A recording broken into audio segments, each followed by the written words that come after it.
Bienvenue dans cette explication à propos de Wang Po. Et aujourd'hui, nous allons aborder un thème très étrange de ce qu'il a enseigné, que j'ai nommé, comme vous pouvez le voir en bas, Bouddha subi et Bouddha d'étape. Alors c'est un aspect difficile à comprendre, mais je vais vous demander d'essayer de bien vous concentrer, car c'est un enseignement paradoxal. Il nous est dit dans cet échange que nous appelons également dans le zen un mondo, que la réalisation de l'esprit 1 peut se présenter après une période plus ou moins longue de méditation, tout en mettant en évidence le fait que seuls ceux qui entendent cet enseignement peuvent se débarrasser de cette fameuse pensée conceptuelle en un éclair, autrement dit, rentre dans le domaine du 1. Je rappelle que la pensée conceptuelle est un obstacle à la compréhension de cet enseignement, mais cette pensée conceptuelle, c'est également elle qui vous permet de vivre dans le monde. Sans elle, vous ne seriez même pas comme une poule. C'est la pensée ordinaire. Wang Po nous dit, certains arrivent effectivement à se débarrasser de cette pensée conceptuelle, donc de la pensée ordinaire, par d'autres chemins que la méditation. Cela signifie réaliser l'éveil après avoir suivi toutes les croyances qui existent et toutes les étapes de ces croyances. Autrement dit, il faut passer par les religions et toutes les écoles de méditation. Ce qu'il nous dit là signifie également réaliser l'éveil après avoir exécuté toutes les activités liées à ces croyances. Réciter les versets ou les prières, effectuer des mérites, etc. Cela nous renvoie, pour les personnes qui connaissent ces différentes étapes des écoles zen, à ce dialogue entre Bodhidharma, le fondateur de notre école zen, et l'empereur de Chine, où il va affirmer à l'empereur que tout ce que celui-ci a fait n'a servi à rien. Autrement dit, que les temples qu'il a bâtis, toutes les pratiques méritoires, tout ça c'est du blabla, ça ne sert à rien.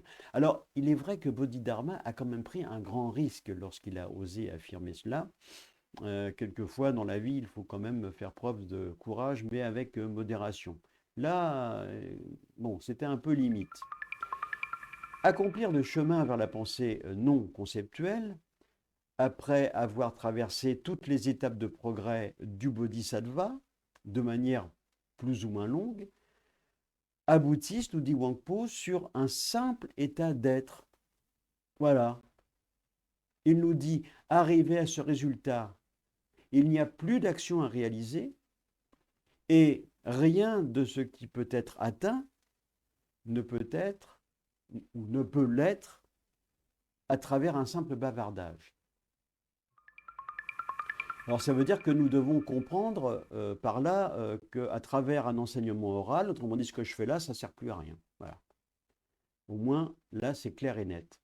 Alors ce point est bien sûr délicat. Une fois de plus, Wang Po casse les codes. Il nous explique que l'enseignement à ce point de réalisation ne sert plus à rien, c'est devenu inutile. Mais je vais quand même vous demander de ne pas couper la vidéo et de ne pas suivre le conseil de Wang Po. C'est tout simplement la vérité que vous atteigniez votre objectif en un seul éclair de pensée ou après être passé par toutes les étapes du bodhisattva dans sa progression vers l'accomplissement, nous dit-il. Le résultat sera exactement le même et n'admettra pas non plus aucun degré supplémentaire. C'est la raison pour laquelle tout enseignement et tout effort est devenu inutile. Voilà, et conclut donc que quelle que soit la méthode pour atteindre le grand éveil, celui du Bouddha, celui-ci ne sera pas différent qu'il soit atteint subitement, en un éclair ou par tout petit degré. Dans la première méthode, il n'y a aucune souffrance, c'est direct. Dans la seconde méthode, celle par étapes, le chercheur va passer des temps longs de souffrance et beaucoup de peurs inutiles.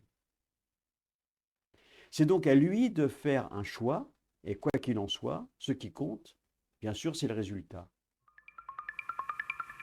Nous allons conclure. Nous allons conclure que logiquement, il vaut mieux arriver à soi soudainement dans la réalisation du désir du dharma fondamental, le dharma, qui est l'esprit au-delà duquel il n'y a plus de dharma. Cet esprit un est le dharma lui-même, au-delà duquel il n'y a plus d'esprit.